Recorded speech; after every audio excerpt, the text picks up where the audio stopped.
Cool. Well, I'll try to make this quick. I know time's valuable, so I'd appreciate you guys coming in here. And you just said that you're working in the music festival industry. What's kind of been your background, and Chris, kind of for you as well?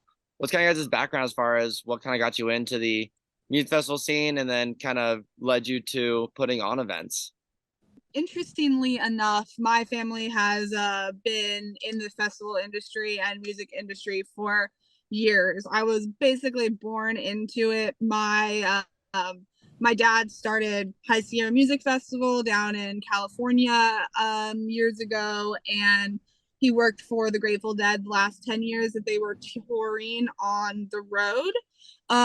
So I was born into it, and I've worked at events since I was little. I was at some of the very first symbiosises. They were on my family's property, and so that's kind of how I started. I've been working for Salmon Fest. Has been happening for, this is our 12th year, and I've worked for the festival full time for 8 years, and so that's kind of how I got my start in the industry. And then Chris reached out, I think going on 3 years ago now, and the rest is kind of history.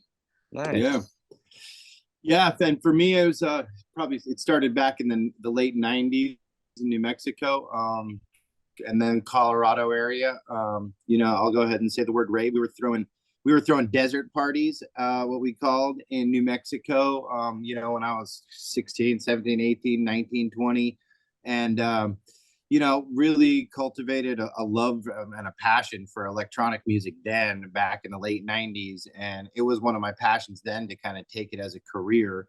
We went to Burning Man, and it was just another desert party to us back then. It wasn't as big as it is now. And nowadays you look back on it like, wow, God, how far it's come. And then I moved on, got a family, got a chef career, management, and then I started working for Whole Foods, did a lot of large event things with them across the Front Range of the Rockies. And then when I got up here to Alaska, I've been going to festivals my whole life, obviously stayed very in tune with it. When I got to Alaska, I just saw the hole in the market in the electronic scene and the beauty of this place, and started blowing up Hannah and her family, and the rest is history. Nice. That kind of leads into kind of my next thing. So you saw kind of the beauty of it. Obviously, Sacred Acre focuses on, the trawling prospects and wants kind of focus on preserving nature. Do you have any, what's kind of your environmental background as far as, why you got into trolling, and what kind of brought the passion of not just music, but bring the environmental aspect into it? Yeah, well, for me, we're the issue is trawling. The issue is really factory trawling right now. There's a lot of different types of fishing, so it's really easy to get them confused. Mm-hmm. So factory trawling is the biggest situation that we're dealing with in the Bering Sea. For me, again, I had a 15-year career with Whole Foods.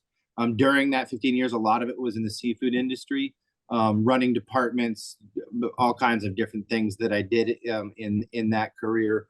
But a lot of it was based on sustainability, and what I thought and what I was told was sustainable. When I got to Alaska, I got up here and I was the chef of a resort. So I obviously dove into the food industry, the seafood, all of it. And I found out that a lot of the things that we were told down there just weren't true. And a lot of the things that we thought were sustainable aren't sustainable. And the big game in which it is, but that gets the millions of dollars in the trillionaires' pockets, if you would. Yeah. So that's really where my passion. And we live on the Cook Inlet. We live on Ketchimak Bay. It's beautiful. I mean, it's like an untouched piece of nature up here. And right in its back door, there's just devastation happening, like beyond record. Like, it's just crazy the amount of bycatch that we're seeing, and the loss of culture that we're seeing for the Alaskan natives up here. So I immediately got supercharged by that, and just put the two together. It was a pretty easy solution. And then obviously learning from Jim and Hannah and the whole team over there at Salmon Fest, really helped that along its way too. Nice. And so side question, Salmon Fest, does that kind of have the same fundamentals to it as far as overfishing practices and overfishing kind of awareness? Yeah, so I mean that kind of ties in with the last question as well, how I kind of personally got my start in the conservation kind of realm. Um, Much like music, conservation has been something that my family has been super passionate about for years. My dad was a big conservationist down in the States and started several nonprofits within California. And so when we came up to Alaska 13 years ago and we got connected with the folks that originally started Salmon Stock, which was the original festival of Salmon Fest. Pebble Mine, which is a big open pit mineral mine that was going to be put into the headwaters of Bristol Bay, which is the largest natural or largest red salmon run left in the world. There's hundreds of or 100,000 jobs roughly, I believe, that comes out of that industry every year, and it provides most of our sockeye salmon to the world, definitely to the United States. And that was under threat of this open pit mine being less than 5 miles as the crow flies from the headwaters of that salmon run. And so there was a huge effort of the state, and we started Salmon Fest or Salmon Stock rather, as a information and you know, hopefully conservation driven event so that we can bring more attention to that. And so Salmon Stock started in 2011, and then 2015 World Wildlife Federation awarded Salmon Stock and Renewable Resources Foundation, which was the backing nonprofit at the time, an award for efforts to the conservation process of Pebble Mine. And so during that time, there was a lot of belief that Pebble Mine was just going to disappear and things. And then it roared its head again, but it was ultimately squashed during the 2020 administration when the Clean Water Act was passed and all of those things, which ultimately sealed the fate for the mine. And so that transitioned the festival's ultimate goal from anti-pebble to pro-salmon. And so we basically now as a whole are focusing in on the wellness of water health, the direct correlation to Native Alaskans and the fish that they rely on to support their communities, and that, you know, the overall, I mean, the trawling aspects. And it also has given us the ability to kind of dive into more real pressing issues like women's healthcare rights and things like that. So we have a more broad spectrum kind of mission at this point, but mostly centered around salmon conservation. Nice. And we kind of touched on it earlier, you know, Sacred Acre, you know, focus on the trawling aspect of it. Chris, you were saying that, you know, you can just see the devastation out your back door. Is it kind of that emotional, you know, impact that really got you guys to center that Sacred Acre around that?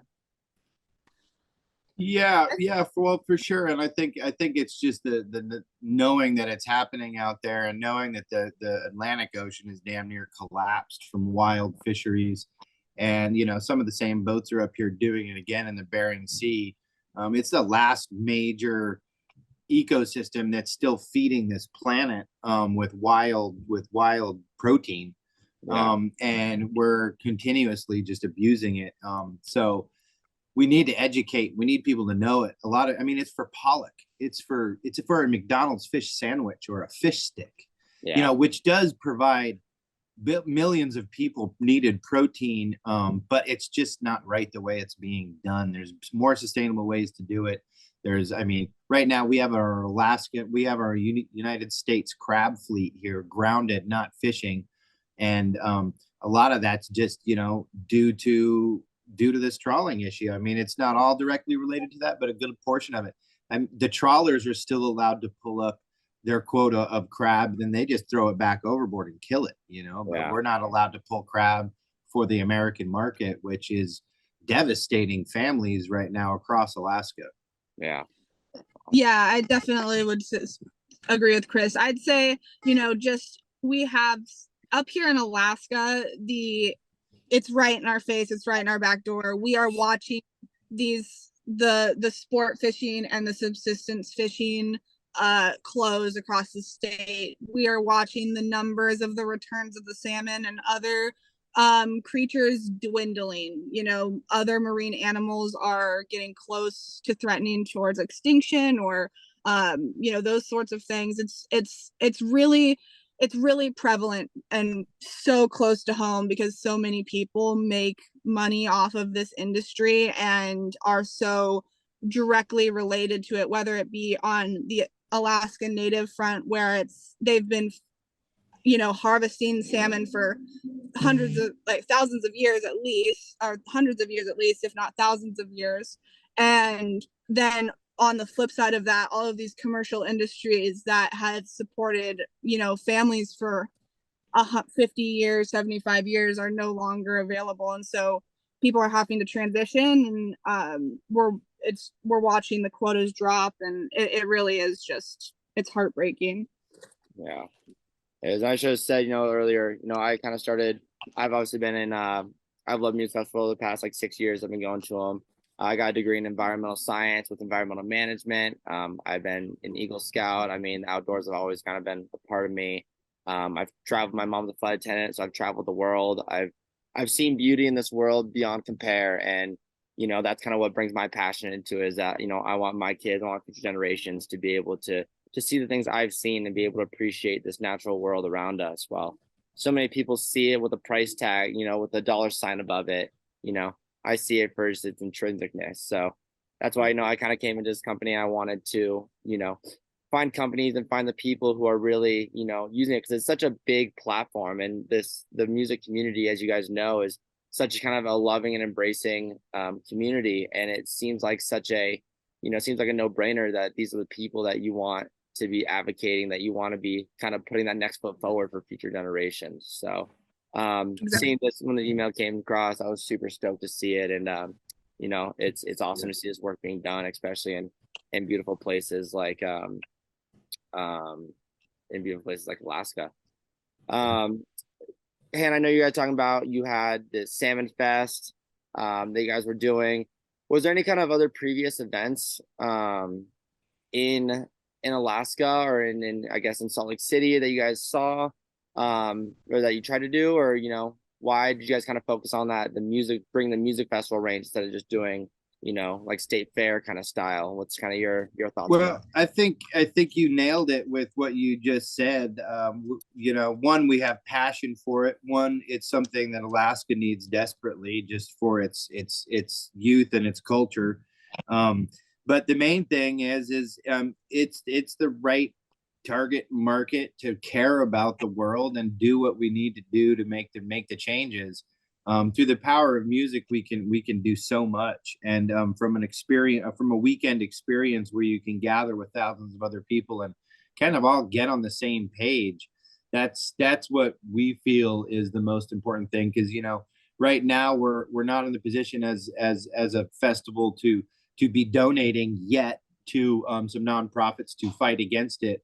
But what we can do is we can educate the masses of the 48, and everyone we can get in front of. We can educate them what's really happening here, and that's what we feel is the right move, is using the power of music to educate right now. Love that. Yeah, exactly. And I mean, to speak to like the other events, I personally did not produce any events out of state. I know that Chris probably he was saying he had his hand in some smaller things down in the States. But what I really I saw when I was growing up, when I was 4, 5, 6 years old, I was growing up in the rave scene, the underground rave scene. Symbiosis happened at my family's property, like I mentioned, and that kind of there's always been a perception around electronic music and people that listen to it.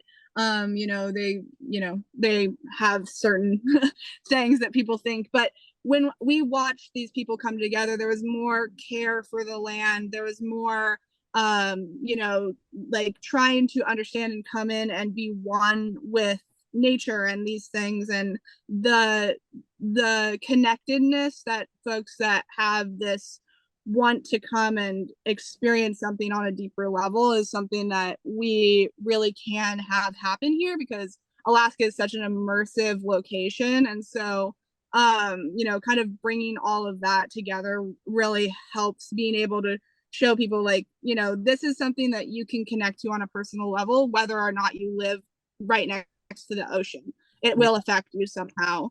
And that kind of, those kind of connections are created at events like this. Yeah.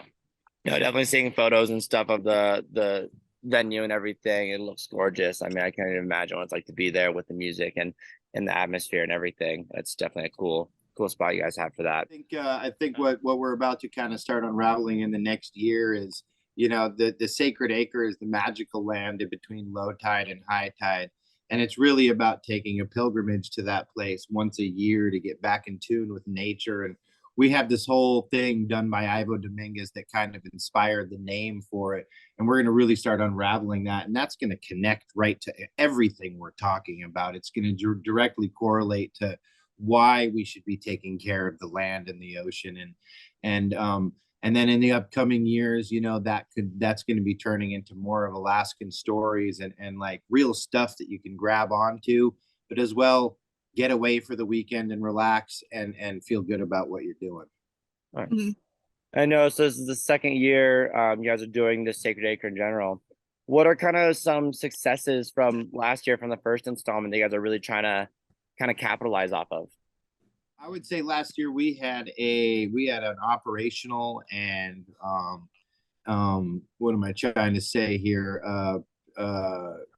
Production wise, we knocked it out of the park. I mean, all 1,500 to 2,000 people we had there had an amazing time. We didn't really have any complaints. We gathered a very strong force of people together, and they're out there talking about everything. They're doing what exactly what we were hoping they would do. They're talking about trawling. They're talking about the Sacred Acre. So creatively and operationally, we had a massive success with that, you know, and that's what we're ready to do again this year for everyone who comes. Yeah, it was fantastic for a second. It really is exactly what Chris was saying. Is it's really special, and we have been seeing these people that did come to Sacred Acre year one. That, you know, we had people come from out of us. We had few hundred people come from out of state, and we're really trying to push it as this destination festival. But you know, even folks that were here in state, they were like, this festival's energy, the connections that you make here are really special. Like, this is the kind of event that you want to go to, and you want to say, I was at the first one, because it's going to build into this amazing community. And it, like was Chris was kind of alluding to, we have these developments that will be a year-to-year thing where, you know, you're going to want to watch them grow at the event. There's going to be an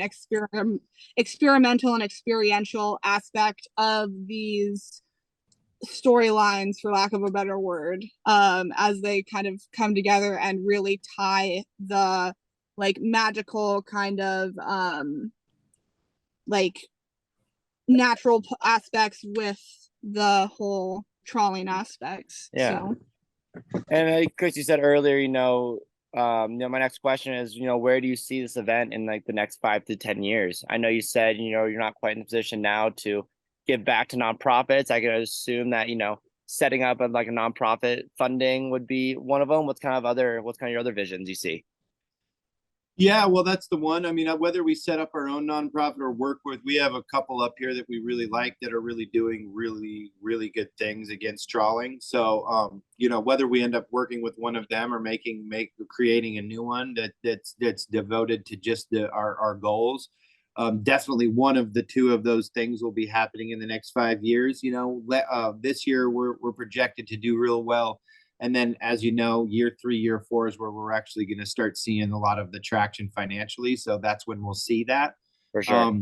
Outside of that, we want to continue to give, like Hannah said, these monumental weekends for people. We want to show people a lot. We want to show people in the 48 why they should cut, why they need to help protect this place, because you don't really get it till you're here and you're staring across the Cook Inlet at volcanoes looming in the background, and you see a whale jump, and you don't get it till you're here, and then once you're here you get it.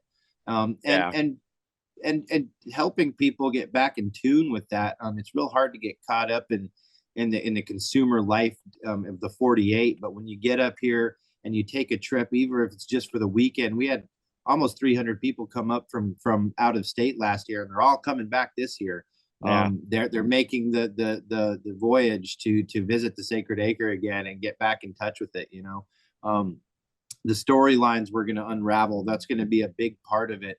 We want to not just be a music festival, but we want to be a music festival with a purpose, and not only just a purpose to achieve something, but a purpose to bring people together and entertain them, and let them get back to nature. The other thing that I wanted to kind of speak to on that is that we are in all of those things. It is a goal of the company that we want to be bringing in and highlighting Native Alaskan voices and just local Alaskan voices. We want to utilize our platform in the way to allow people to speak to a broader spectrum of people. There are so many things that are happening on the government level. There are these things that are happening petition wise. There are these meetings that are happening, and the connection of the real people and the people that are in these conversations isn't always available. And so being able to bring those voices to the forefront so that we can have more people that are real individuals that care about these subjects, informed and speaking in a knowledgeable way, that we can help really precipitate change within our systems of government in Alaska and hopefully the United States as a whole. Nice. That kind of leads into, you said sometimes those voices aren't really being heard. Aside from just you guys having the platform for trawling and other environmental issues, you guys, I saw in the letter, all the vendors are using compostable and, avoiding single-use plastic, avoiding single-use cups. What are some of the challenges of setting up an environmentally friendly festival, as far as, those logistically and stuff like that? What are kind of some of those hurdles you guys have had to go through? Well, that's a good question. I mean, Salmon Fest is also very similar, where we're very focused on the environmental aspect of our footprint and those kinds of things. In the festival industry itself, it's a challenge, and then even more so in Alaska, it's a challenge because you have to get things here. There's a certain amount of carbon footprint that comes along with just existing. But we have we only serve our beers into steel tumbler cups, and if we happen to run out of those, we go to compostables as well. So we're really trying to eliminate plastic entirely. We have refillable water stations, so nobody gets charged for water. You bring your own bottle. We don't have any of those plastics going back in. We are working with a compost program so that food scraps can get diverted directly to local farms here in the state, feeding animals so that those aren't going into landfills, those kinds of things. And then, as we can, we're purchasing through eco-conscious companies and trying to prioritize those sorts of things as we move ahead, just so that we can try and lessen the footprint that we cause. Yeah, Hannah does a really good job with all of our vendors too. She has kind of guidelines for the vendors that limit what they can and can't use, because she nailed it on the head. The number one thing you got to do in this industry is eliminate plastics, because there's really nowhere for these plastics to go. I mean, there's companies that recycle plastics, but what we're learning now is it's almost more harmful to put it into that stream, because that stream doesn't have a really good solution at the end of it. So eliminating plastics as a whole is Salmon Fest and our goal. I mean, whether we're there yet or not, I mean, that just depends on the year and how many people we have. As well, I think we're more of a boutique festival. We don't have 20,000 people showing up with tents that they're leaving and trashing and doing anything like that. So when you're thinking of a festival, sometimes people just think of fields full of tents that people just leave. That's definitely not something that's happening. The Arches crew, they go through the campgrounds when they're done, and there's really not much left because we preach during all the festivals: pick up what you brought in, take it out of here, don't be that guy. We do a lot of that throughout the whole weekend, and so there's not much left. But what is left, the Arches team goes through, donates. None of it, we try to take none of it to the landfill. We try to use what it can be, for locals or whoever else might get it. Yeah, and the other thing that I like to the boutique festival kind of thing is, we are trying, we're not the kind of event that wants to build this to a massive capacity. We don't want 25,000 people here.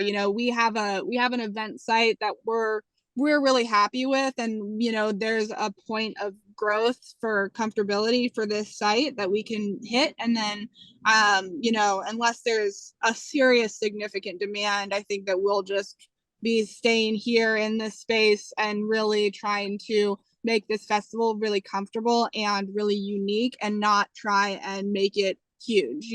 There's always going to be this kind of small aspect, like small vibe that is in the current around, no matter how big Sacred Acre gets, because we have a certain capacity. Salmon Fest is a good kind of goal to look towards that. Yeah. Well, and that itself is what sustainability for a festival is. You can't control 100,000 people. There's going to be a massive streamload of waste no matter what. So I guess in an answer, smaller boutique festivals are themselves more sustainable. Mm-hmm. Yeah, no, I totally agree. It's kind of painful to watch some of these shows and some of the, the destruction left behind. I mean, again, you've seen it. Burning Man does a pretty good job of, they do very good job. But everywhere else, all these festivals that were once had that same, small, give back to nature, appreciate it, mindset have now become so blown up that, it's lost some of that charm to it, and some of that, some of the fundamentals that they might have started with. We want to keep it real grassroots. That's like our goal. Chris and I, we're the director, assistant director, and we're directly in touch with every portion of our team. We want to keep it really consolidated and, kind of our hand on the heartbeat of it all, so it can really feel personal. So what do you guys think, you've being both in the industry, directing a festival now, you being in that kind of background, roles that you guys are in, what would you say are kind of some tips? What do you think other festivals could do, maybe ones that aren't so immersed in nature, to use our platform to spread, awareness about other environmental issues? I think that, for me personally, I think that looking local is huge. That's why we landed on this trawling conversation, is because, like we referenced earlier in the interview, we see it. It's something that's personal. If you have a community issue that you feel like you see, and it's something that you can affect, whether that be homelessness, that is food insecurity, that is inaccessibility to school for students, or just non-funding for schools in general in your area, like those are all things, like focus on what is really important to your community, and it will make a change, and that will also help gather energy maybe from sources that you wouldn't necessarily expect for the festival industry. This unique kind of coupling of conservation and music is something that, there is something that somebody cares about in that conversation, whether it's more leaning towards music or towards conservation, or like right down the middle. There is something that somebody cares about in that degree. And so finding something like that in causes, something that everybody can relate to, is huge. That overarches political issues, basically. Yeah, I like that a lot. Nice. And for you guys, kind of more specifically, for And this can come later in an email, but what are, for the people who can't attend, obviously we're gonna, we're a media company out of Arizona, California. We have a little bit kind of this West Coast. For us that can't attend but still kind of are touched by this, what are some ways that we can kind of help spread awareness, and what are things we can do from our end? Well, yeah, I mean, buying consciously is going to be the number one thing you can do, really doing your homework on what sustainability means and then following that through. Our social media platforms have a lot of links to other places. So following us, in the winter months, we do a lot more trawling information and that kind of product information and stuff. We really like to highlight like Stop Alaskan Bycatch page on Facebook. We have another guy named Paul who does informative stuff, and we like to post a lot of his stuff. So that's the number one thing any of us can do is educate and spread the word. So we have a lot of good stuff people can grab off our website, off of our Facebook pages, and share from there. That is probably the best thing that we can all do. And then really just buying smartly, like not buying Pollock and not going that route with stuff.